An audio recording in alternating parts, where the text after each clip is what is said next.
સુરેન્દ્રનગર ખાતે દસાડામાં શિક્ષકોને હવે ભાજપના સદસ્ય બનાવવાનો મામલો સામે આવ્યો છે। સુરેન્દ્રનગરથી આ માહિતી મળી છે, જ્યાં શિક્ષકોને ભાજપના સદસ્ય બનાવવામાં આવ્યા છે।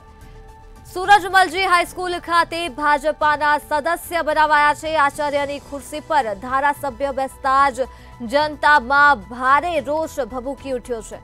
શાળાને રાજકીય રંગ ન આપવા માટે કોંગ્રેસ ડેલિગેટ ની ટકોર કરવામાં આવી છે। સૂરજમલજી હાઈસ્કૂલ ખાતે ભાજપાના સદસ્ય બનાવવામાં આવ્યા છે। આ મામલો સુરેન્દ્રનગરથી સામે આવ્યો છે, જ્યાં દસાડા ખાતે શિક્ષકોને ભાજપાના સદસ્ય બનાવવામાં આવ્યા છે। તો આ સાથે જ આચાર્યની ખુરશી પર ધારાસભ્ય બેસતા જ જનતામાં રોષ જોવા મળ્યો છે। મીડિયાના માધ્યમમાંથી મેં એક ફોટોગ્રાફ જોયો, જેમાં પાટડી કેળવણી મંડળ સંચાલિત સૂરજમલજી હાઈસ્કૂલના શિક્ષકોને ભારતીય જનતા પાર્ટીના પ્રાથમિક સભ્ય બનાવવામાં આવ્યા।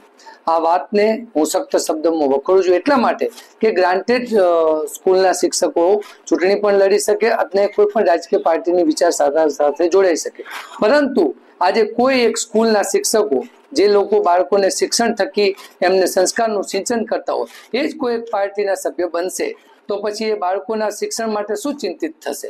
અને આપને જણાવતા મને દુઃખ પણ થાય છે કે પાટડી સૂરજમલજી હાઈસ્કૂલ જે પાટડી કેળવણી મંડળ E64 હેઠળ રજીસ્ટર થયેલું છે અને ચેરિટી કમિશનરમાં એની નોંધણી થયેલી છે, અને છેલ્લા 2-3 મહિના પહેલા અમારા શહેર પ્રમુખ શ્રી સતીશભાઈ ચંદાણાના નામે એક મેં પત્ર લખ્યો હતો અને પત્ર થકી ચેરિટી કમિશનર સાહેબ પાસેથી મેં અમુક મુદ્દાની માહિતી માંગેલી।